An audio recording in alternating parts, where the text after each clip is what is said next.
Good evening aspirants, welcome to Daily News Analysis brought to you by Shankar IAS Academy. Today's date is 5th April 2024. Displayed here are the list of topics we are going to see today. Now without wasting any time, let us get into the discussion. Let us discuss this previous year prelims question. See, this question comes from the resource section of geography. It is a statement based question which is like logical reasoning question of CSAT. Here we should know the basics of both the statements and we need to analyze whether they are related to the way as asked in the question. Now let us start answering. Look at the first statement. It says that India depends on coal for most of its electricity production. See, this statement is correct. As per the data from Ministry of Coal, the major production of electricity is achieved through coal-based thermal power plants. The data shows that the coal accounts for about 75% of total power generation in India. So this statement is obviously correct. Now look at the second statement. It says that uranium is enriched to an extent of 60% is required for the production of electricity. See, this statement is wrong. This is because even a low enriched uranium with a 3 to 5% concentration of U-235 can be used to produce electricity. So here they given 60% of enrichment. So this is wrong.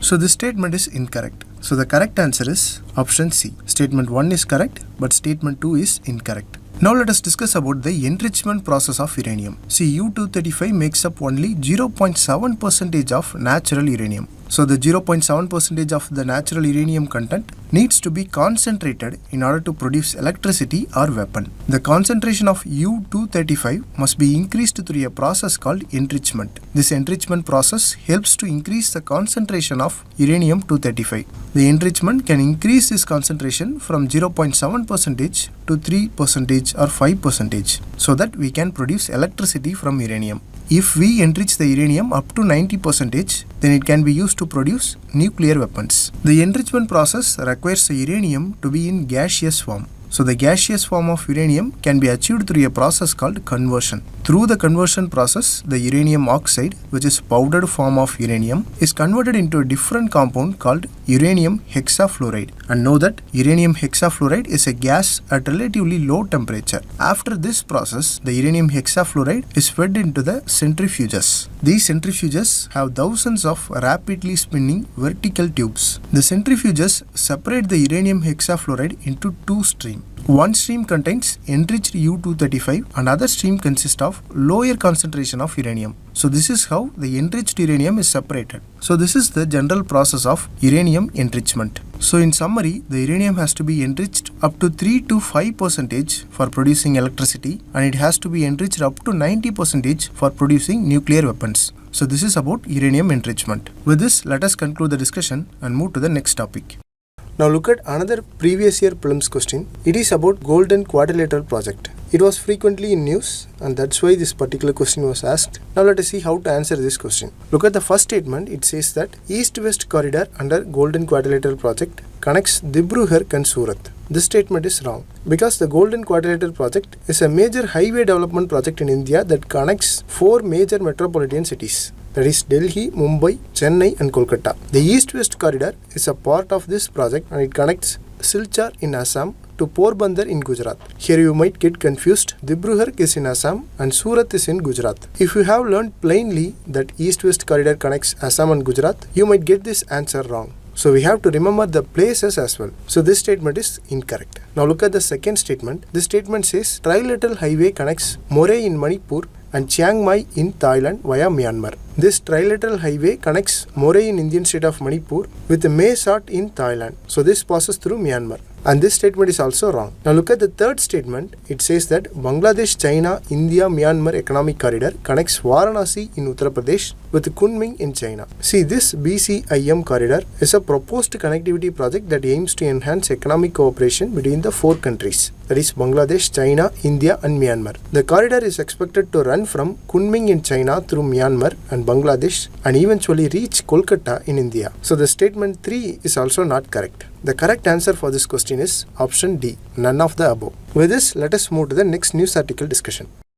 Look at this editorial article. There was a demand to count 100% of all VVPAT machines to cross-check the votes in EVM. As we all know, VVPAT is a machine connected to electronic voting machine. This VVPAT prints a paper slip showing the voter's choice for 7 seconds and then it stores the slip in a box below. So this is how VVPAT machine works. The idea of VVPAT came up in 2010 and it was developed by Bharat Electronics Limited and Electronics Corporation of India. VVPAT was first used in 2017 Nagaland Assembly elections. 2019 Lok Sabha elections was the first time 100% VVPATs was used in general elections. In 2018, Election Commission decided to count VVPAT slips from one randomly chosen polling station in each assembly constituency. So this is to cross-check the votes polled in EVM with the VVPAT.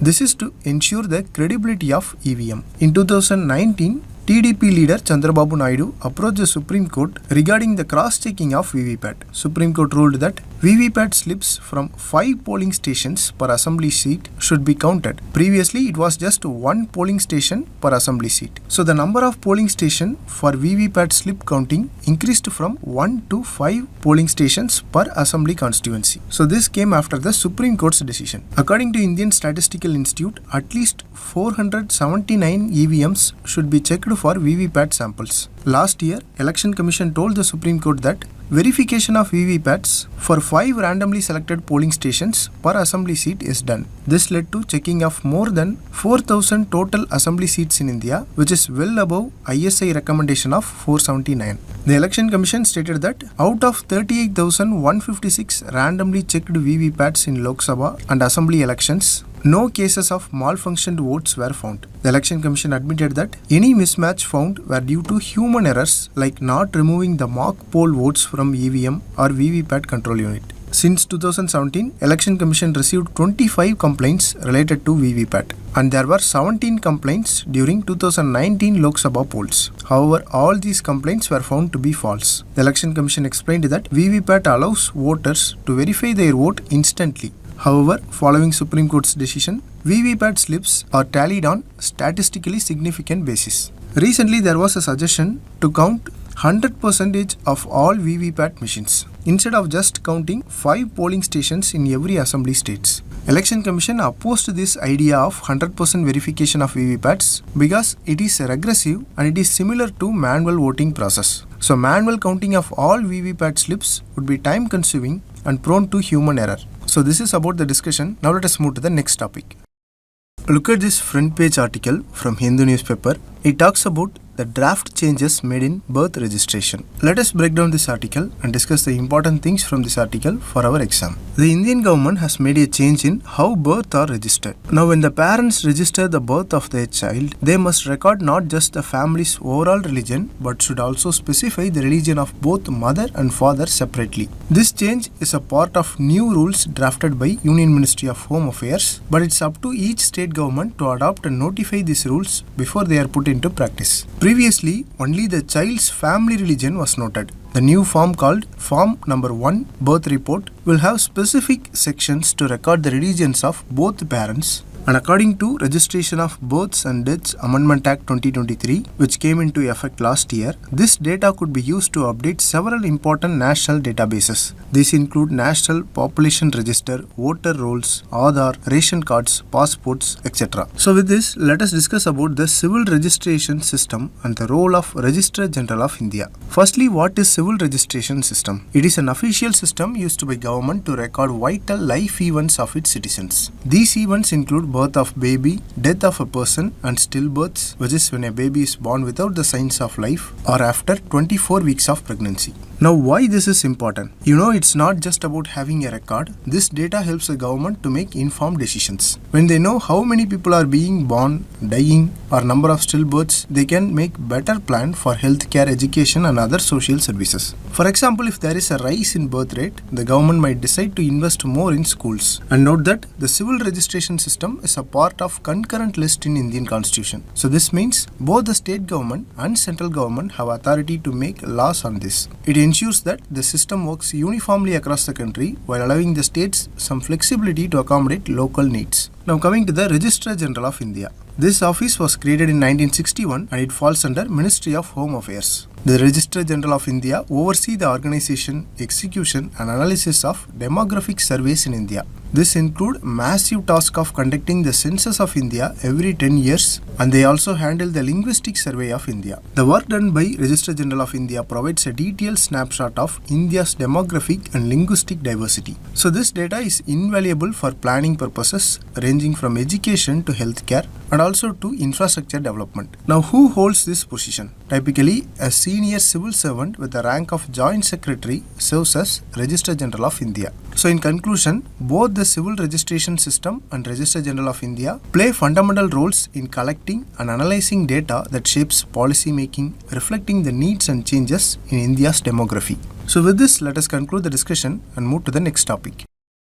Look at this article. It is actually an interview given by two eminent personalities. The topic of discussion is whether urban water system is failing. So in this news article discussion, let us quickly go through some of the important points given in the article using our mains answer writing discussion. This question can be asked under GS paper 3 in the syllabus mentioned here. Now look at the question. Strategy for water resource management require new approach and not the continuation of failed policies of the past. Comment. When the keyword comment is given, you have to pick out the main points regarding the topic and give your opinion based on the information or arguments. This is how we are going to address this particular question. Let us start with the introduction. Water scarcity is a human-driven factor that occurs when the total amount of water consumed exceeds the total amount of renewable water available in the area. In cities, majority of water supply comes from groundwater. This can be exhausted due to excessive use. So far, water scarcity in India has been addressed by implementing a variety of practices like rainwater harvesting, watershed management, investing in water treatment system, and improving irrigation techniques. But the unplanned urban expansion leads to lack of coordination and mismanagement of water resources, which leads to the water scarcity, and we have to revisit the past policies regarding water management.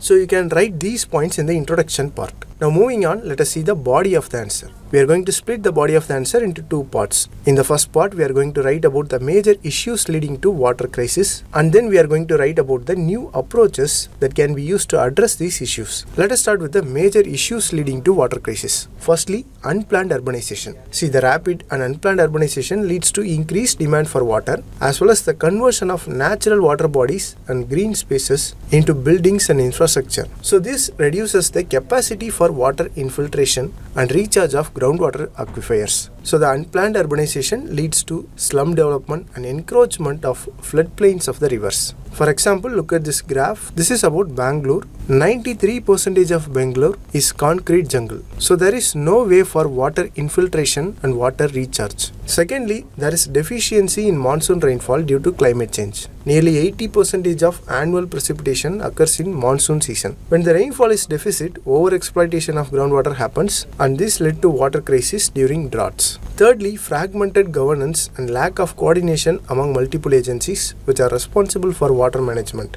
This led to duplication of efforts, inadequate responses to water-related challenges. For example, Chennai city faces heavy floods during monsoon, but the same city runs out of water during summer. This is mainly because most of the rainwater flows into the sea rather than groundwater reserves. Fourthly, there was a reduction in water quality. See, the pollution from industrial discharge, untreated sewage, agricultural runoff, and solid waste contamination reduces the water quality in rivers and lakes. So this means the availability of fresh water itself is reduced. For example, in Delhi, most of the water sources are contaminated, and Delhi contributes 79% of pollutant load in the rivers. So this is about the first part of our answer. Now moving on to see the second part. Here we are going to write about the new approaches that can be used to address the issues. Firstly, there is a need for shift towards integrated water management, considering all forms of water resources such as rainwater, groundwater, surface water, etc. Institutions need to be established at both river basin and city scales to manage water as an ecological resource.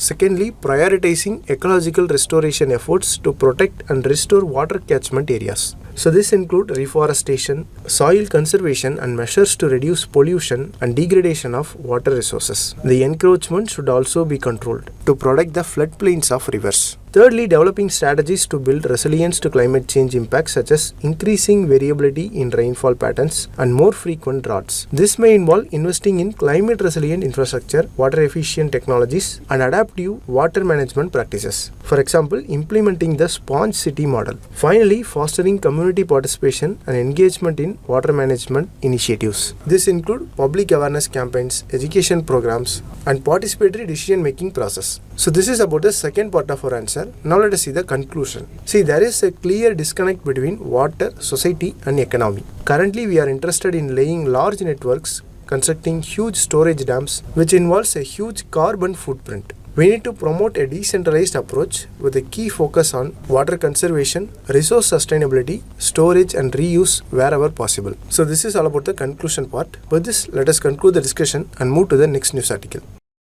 Look at this article from text and context page. It talks about the topic which is a bone of contention in recent times. It is about how symbols are being allocated to political parties in India.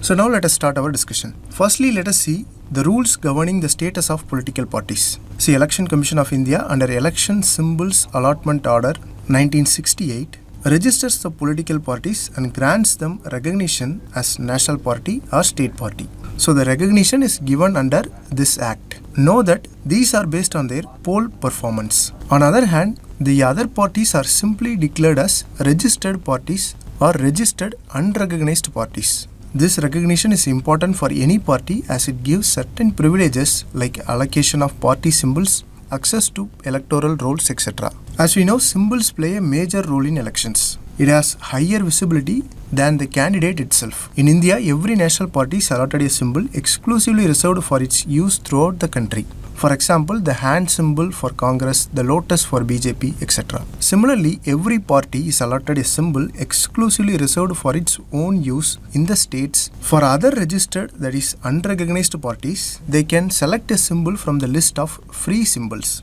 To put it simply, Election Commission specifies certain symbols as reserved symbols which are given only for the recognized parties, and other symbols are free symbols which can be chosen by unrecognized parties. And note that a common symbol is even allocated to registered unrecognized parties if that party contests in 2 Lok Sabha constituencies or in 5% of seats to Assembly state. Now with this basic understanding, let us see the current issue regarding the election symbols. See, according to rule number 10B of Symbols Order, concession of common free symbol will be available to registered unrecognized party for 2 general elections. After that, it will be eligible for a common symbol only if it has secured at least 1% of votes in the previous election. Moreover, such unrecognized party should, however, apply for a symbol every time in the prescribed format.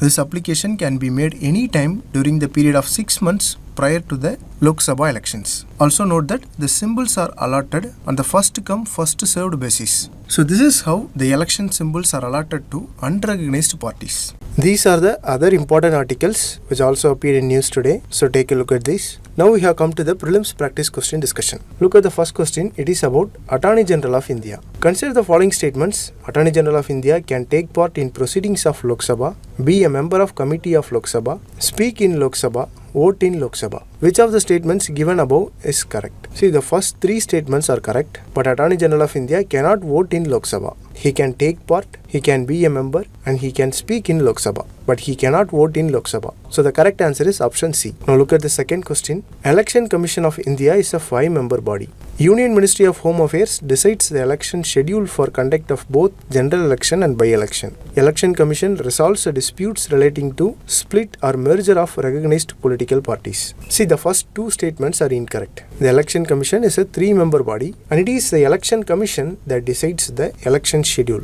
not the Ministry of Home Affairs. So the first 2 statements are incorrect. The correct answer is option D, 3 only. And this is the mains question for you today. Interested aspirants can write the answer and post it in the comment section. With this, we have come to the end of the discussion. If you like the video, please share it with your friends and don't forget to subscribe to Shankar IAS Academy YouTube channel. Thank you.